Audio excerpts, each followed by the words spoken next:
Le balado de la Grande Gourmandise a été financé par le ministère de l'Agriculture, des Pêcheries et de l'Alimentation dans le cadre du programme d'appui au développement de l'agriculture et de l'agroalimentaire en région.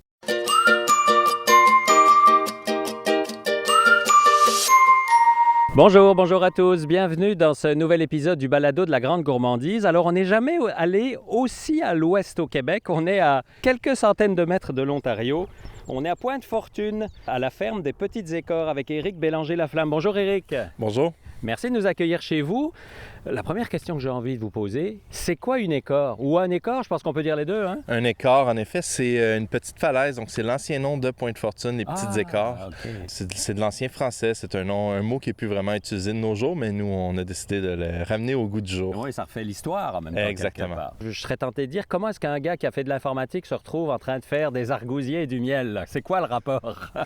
Mon père, en train de préparer ses projets de retraite, a vu la terre qui était ici à vendre, décidé de l'acheter pour faire une production d'argousiers. Ça, c'était une quinzaine d'années, plus ou moins? 2007. Puis moi, quand j'ai vu qu'il avait acheté la terre ici, j'ai dit « il y a peut-être quelque chose d'autre que travailler dans un bureau que je pourrais faire. » Donc, j'ai lâché les études en informatique pour aller faire un an d'études en apiculture au cégep d'Alma. Donc, la base, on a commencé par les ruches, le miel et ainsi de suite. Pas mal en même temps, les ruches ont commencé d'un côté avec Ferme les Petites Écores. Mon père, en parallèle, a parti l'argouseret. Et on a tout jumelé ça ensemble en 2013. Là. Alors, les ruches, on va y revenir dans quelques minutes, mais là, on est devant un argousier. On est mi-juin, donc l'argousier est magnifique, mais le fruit est microscopique pour l'instant parce que la saison n'a pas commencé, évidemment. Tout à fait. Donc, la floraison, si je peux dire, se fait en mai.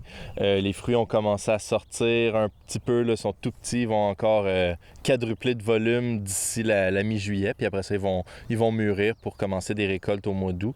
Nous, on a des variétés un peu plus hâtives là, qui nous permettent de récolter en août. Alors, ce qu'on voit devant nous, c'est un arbre qui fait 2-3 mètres de haut par 2 mètres de large, approximativement. C'est quoi un argousier? Parce qu'il y a peut-être encore des gens qui ne savent pas c'est quoi un argousier. Tout à fait. C'est un arbuste qui, originairement, vient de l'Est de l'Europe. On va en retrouver en Sibérie également, en Allemagne. Donc, c'est un petit fruit orangé qui va dans les saveurs de l'abricot, de la mangue, fruit de la passion, fruit bien acidulé également. Donc, très intéressant en cuisine ou faire des produits transformés avec aussi. Okay. Est-ce que la saison est longue? Dépendamment des variétés. Juste évidemment. Ici, nous, on a 7 différentes variétés qui vont s'étaler sur 3 semaines environ au mois d'août. Mais il y a des variétés plus tardives, comme certaines variétés allemandes qui vont être au mois de septembre, quasiment fin septembre. Comment ça marche? Est-ce que c'est un travail à l'année? Alors oui, il y a le miel et ainsi de suite, mais comment se répartit la job, si j'ose dire, 12 mois par an? Là? Dans l'argousier, c'est quand même moins de travail, si je peux dire. C'est plus concentré au niveau de la récolte, l'entretien printanier, automnal également. C'est sûr qu'il y a un peu de tonte, de foin à gauche à droite également. Pour l'argousier, c'est la production du fruit en tant que tel qui est le plus difficile, plus que l'entretien. Puis pour le reste du temps, alors, quand il n'y a pas l'argousier, ben là, il y a le miel. Ensuite, vous faites des paniers biologiques de légumes et ainsi de suite. Oui, c'est ça exactement. Puis on a quelques animaux à la ferme aussi qui nous servent pour nos tables champêtres. Donc on fait des soupers à la ferme aussi. Tout ça ensemble vient bien remplir notre temps. Alors prenons quelques secondes. Les soupers à la ferme, justement, je pense que ça ne devrait pas tarder. Là, c'est en été. Donc nos tables champêtres ont lieu cette année, les 2 dernières fins de semaine de juillet puis les 2 premières fins de semaine d'août. On travaille à 80% environ avec des produits de la ferme et le 20% c'est des produits de producteurs locaux ou québécois, à la limite, si on ne trouve pas plus proche.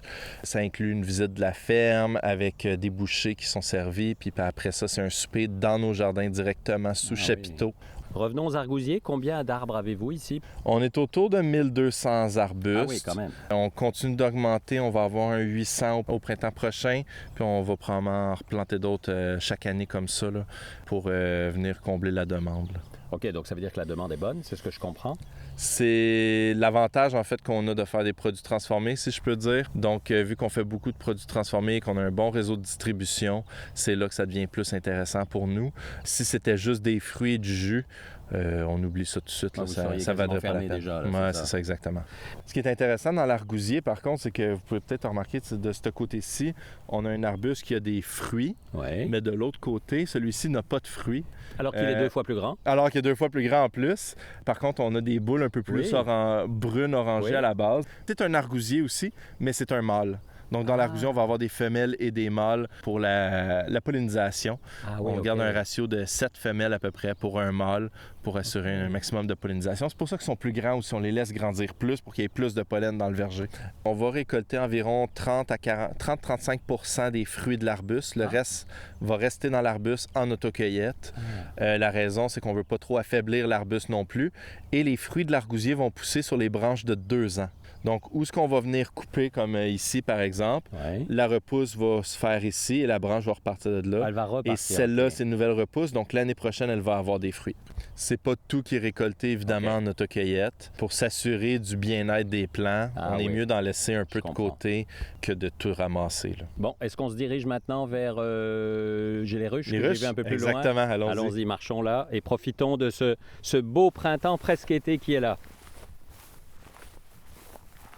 Alors Eric, on a marché 3 minutes et là on arrive devant un petit bâtiment qui pourrait ressembler à un garage finalement, où c'est écrit La Ruche, alors on va aller voir là-dedans. Exactement.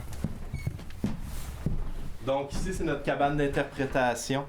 On a en ce moment, en juin, on garde une ruche à l'avant pour les visites apicoles, mais plus tard en saison, on monte à 5-6 ruches environ pour faire une rotation entre les ruches et que ce soit pas trop difficile sur les abeilles, vu qu'on les rouvre souvent pour les visites, là, que moins de stress en ayant plusieurs. Donc 5-6 ruches, vous parlez à un néophyte, qu'est-ce que ça représente en abeilles, en miel et en produits dérivés là? En abeilles, en fait, ça représente environ 50 000 abeilles par ruche. C'est sûr que les ruches qui sont ici, on les garde moins fortes pour s'assurer que la ruche ne se développe pas trop fort. Parce que je ne veux pas me ramasser avec 50 000 abeilles dans une ruche ici. Parce qu'elle est petite, la ruche, là, on va se le dire. Oui, celle-là, elle a peut-être un 30 000 abeilles, là. Oui, exactement. Parce qu'elle fait quoi, 2 pieds par 2 pieds sur 3 de haut, 2 de haut, là? C'est une ruche avec 2 hausses, 2 boîtes à abeilles, une boîte pour le couvain où ce que la reine à pompe, puis une boîte pour le miel par-dessus. On va venir en rajouter une dernière pour la récolte de miel pour être sûr qu'il y ait assez de place pour leur entrée de miel. Mais c'est tout. On les laisse pas monter plus que ça en nombre d'abeilles pour pas qu'il y ait trop d'abeilles qui se promènent autour de la cabane d'interprétation non plus. Donc 6 ou 7 ruches, donc 200 000 abeilles, en gros, quand c'est plein, là? 6 à 30, oui, c'est ça, autour de ça, oui. C'est impressionnant. Quand même, oui. C'est assez impressionnant. Puis ça, j'imagine qu'il y a des saisons. Comment ça fonctionne? Pour la production de miel, les abeilles vont rentrer leur premier miel au mois de mai. Les pissenlits, les arbustes fruitiers, c'est du miel de printemps.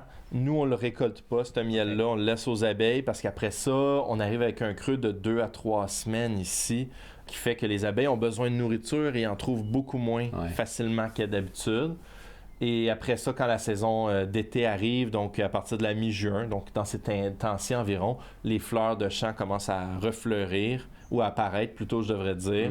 Et là, les abeilles vont faire leur miel d'été. Et c'est là qu'on va récolter notre premier miel à la mi-juillet. Et la deuxième récolte, on en fait juste 2 par année. La deuxième récolte va se faire à la mi-septembre environ. Puis ça va nous donner une moyenne de 40 kilos par ruche. Alors, les argousiers, les ruches, 3e étape. Est-ce qu'on va vers le jardin, c'est ça? Exactement. Allons-y. Allez, popole! Là, c'est vraiment une remorque. Puis quoi, il y a des dizaines de poules là-dessous? On a 40 poules au total. Donc, on les laisse dans ces enclos clôturés là pendant 2 semaines environ. Puis après ça, on va déplacer la remorque dans un nouvel enclos, un peu plus loin. OK, c'est leur maison, vraiment. Oui, ils sont vraiment là. Les pondoirs sont à l'intérieur, tout ça. Puis en les déplaçant, bien, ils ont toujours accès à de la nouvelle herbe, des nouveaux insectes. Donc, puis ils s'occupent de couper le gazon en même temps. Oui, c'est génial. Et vous achetez jamais d'œufs? Non, tout à fait. Non, c'est ça. Nos clients de paniers de légumes peuvent en avoir dedans et en boutique aussi. Ah, ils ont l'air bien, la vie est belle. Ah, ben oui. Là au loin, on voit des beaux légumes. Exactement. Donc, dans les jardins, le premier jardin que vous voyez là, c'est un jardin qui est fixe. On va avoir des vivaces dans celui-là, des fleurs également. Donc, on a un total de 11 différents jardins qui sont 11 différentes parcelles. Ils sont comme thématiques un peu? Oui, on pourrait dire ça. Le premier jardin, comme je mentionnais, c'est vraiment les fines herbes, les fleurs vivaces, la rhubarbe, par exemple. C'est un jardin qui ne bouge pas, mais tous les autres jardins sont en rotation pour s'assurer qu'ils ne mangent pas trop de minéraux. Puis pas toujours les mêmes, là. Exactement. Puis, qu'ils ne mangent pas toujours les mêmes minéraux, que le sol ait encore assez d'énergie pour se refaire tout ça. Et aussi pour mélanger les insectes. Donc, certains prédateurs, par exemple, de l'oignon, je vais dire, ou de la courge plutôt, vont venir pondre leurs œufs dans le sol. Et quand c'est le temps de venir manger la récolte à la nouvelle génération, bien, la production a déjà été déménagée. Ouais. Donc, C'est pas intéressant. Exactement. Alors ça, c'est des clients finalement qui vous commandent des paniers. Est-ce que c'est un abonnement? Comment ça fonctionne? Donc oui, on a des paniers ASC qu'on appelle, là, donc agriculture soutenue par la communauté. Tout l'été, les clients peuvent avoir des paniers de légumes directement à la ferme. On a quelques points de chute aussi. On fait aussi un peu de distribution à quelques places dans la région. Ouais. Puis à la boutique de la ferme aussi, on a nos légumes. On va parler de votre projet qui est le parcours agrotouristique, qui est un projet dont on entend parler. Alors, on en est où là-dedans? Rappelez-moi déjà la base, Éric. Le projet, c'était quoi? Le Sentier des saveurs, c'est un projet qu'on a commencé à penser en 2019. On a un champ qui va être planté en argousier ultimement, puis on a dit, bien, pour bien faire la production, comme le champ est entouré d'arbres d'une forêt, il faut laisser une bande tampon d'environ 9 mètres. Okay. Pour pas juste couper des arbres pour planter d'autres arbustes, on a dit on va laisser cette bande tampon-là. Et là, on s'est dit, mais qu'est-ce qu'on peut faire dedans? Parce que c'est pas vrai qu'on va laisser ça juste en foin, qui est même pas assez pour que quelqu'un vienne le récolter vraiment. Donc, on a commencé à penser, puis on a dit, on pourrait faire un sentier. Sur le coup, c'était un sentier simple, c'est-à-dire une allée pour marcher, mais il n'y avait pas plus d'intérêt que ça avec cette idée-là. Puis par la suite, on s'est dit, ça serait le fun s'il y avait de l'information. Donc on a commencé à développer tout le projet. C'est devenu un grand projet qui s'appelle désormais le Sentier des saveurs, où il va y avoir 12 arrêts thématiques. Le monde va pouvoir en apprendre plus sur la faune, la flore, la biodiversité, le sol, l'eau, les abeilles, les pollinisateurs, les insectes, et tous les liens qu'ils ont avec l'agriculture. Donc, c'est vraiment ça qu'on essaie d'inculquer, c'est l'importance et les effets de tout ce qui est dans la nature avec l'agriculture aussi. C'est vraiment pour ça qu'on fait ce projet-là. Donc, c'est quasiment éducationnel. C'est 100% éducationnel, oui. Puis si on retourne il y a 50 ans, par exemple, tout le monde avait un agriculteur dans sa famille. Puis de nos jours, c'est plus le cas. Non. Donc, on veut être cette entreprise agricole qui va faire le lien avec le citadin. Courroie de transmission. Exactement, ouais. C'est ça. Bon, alors ça coûte de l'argent. Oui. Évidemment. Pas du petit argent, comme on dit. Oui, c'est un grand projet de pratiquement 250 000 on a essayé de faire une campagne de sociofinancement qui se termine le 21 juin.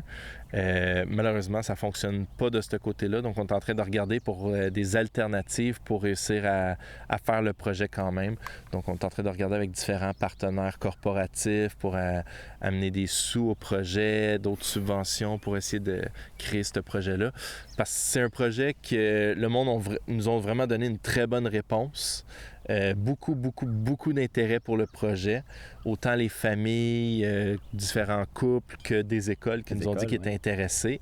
Donc, on est juste à essayer de trouver la façon de créer le projet malgré tout. Alors moi, je veux voir le côté positif parce que même si vous n'êtes pas arrivé au sociofinancement, avant qu'on commence l'émission, tu m'as dit, on a eu 20 000 $. C'est énorme, là. C'est pas assez, certes, mais il faut voir le côté positif, c'est-à-dire qu'il y a peut-être 1000, 2000 personnes qui ont mis chacun 5, 10, 20 piastres pour dire oui, ça m'intéresse, oui, c'est quelque chose. Mais la déception, c'est normal parce qu'on t'espérait aller plus loin, là, tu sais. Mais moi, j'aime toujours voir le côté positif. C'est ça. Donc, on a plusieurs partenaires corporatifs à travers ça qui ont donné dans le projet sur le 20 000 total. Et eux autres nous ont dit, bon, je n'ai pas eu le temps de parler à tous encore, mais il y en a plusieurs qui nous ont dit qu'ils étaient intéressés de continuer l'aventure avec nous, même si ça ne passait pas par le sociofinancement. Donc, il y a un bel espoir. Il y a un bel espoir, oui.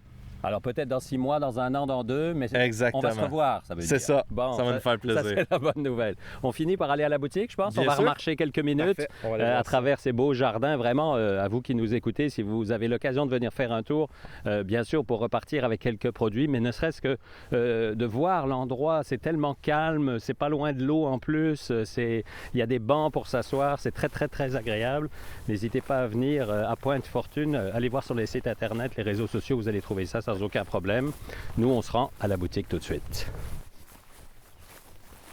Alors, à nouveau, on a marché quelques minutes et on se retrouve à la boutique. Vas-y, Éric, je te suis. Et voilà. Donc, en même temps, c'est l'accueil et la boutique pour les gens qui viennent. Tout à fait. Ah, alors, toute l'histoire de la ferme au mur, un énorme un énorme poster, si j'ose dire, hein, avec toute l'histoire de la création, la production maraîchère et ainsi de suite. Donc ça, c'est intéressant. Et puis les produits. Alors parlons-en, il y en a vraiment beaucoup. Beaucoup de produits apicoles, évidemment. Oui. D'arbousiers. Donc, on a plus d'une vingtaine de différents produits qu'on fait sur place. On va avoir évidemment notre miel pur, on a les produits transformés avec le miel, on a des tartinades sucrées au miel aussi. Tous les produits avec l'argousier aussi, qui sont bien diversifiés. On a même des cosmétiques qu'on fait avec... En fait, on a cosmétiques, on s'entend, là, on a 3 savons, un par production. Un savon à l'argousier, un miel et avoine et un cocombre et menthe pour le jardin. Oh ouais. On fait des crèmes glacées aussi, donc quand on termine une visite, c'est parfait. Des belles étiquettes aussi qui sont très distinctives, très classe. On voit tout de suite ce qu'on achète. Merci. Alors, pour ceux qui nous écoutent, ils peuvent acheter ça où? Évidemment, ils peuvent venir ici à Pointe-Fortune en regardant les heures d'ouverture sur les sites Internet et compagnie de ce monde. Mais est-ce qu'ils peuvent acheter ailleurs, s'ils habitent ailleurs? Oui, tout à fait. On a notre boutique en ligne. Sinon, on a aussi plus d'une trentaine de points de vente. On approche du 40, là. Grande région de Montréal jusqu'à Montebello en ce moment, quasiment jusqu'à Saint-Hyacinthe. Donc, on a quand même beaucoup. Oui, c'est large. Si on n'a pas près de chez vous, ben vous venez en ligne, c'est facile. Exactement. Merci beaucoup, Éric Bélanger-Laflamme. À vous qui nous écoutez, on se retrouve dans 15 jours. Prochain balado sur les routes gourmandes du Québec. Puis d'ici là, n'oubliez pas, mangez local. Nous, on va aller goûter les caramels, miel, argousier, baraté, chocolaté et ainsi de suite. Bye bye tout le monde.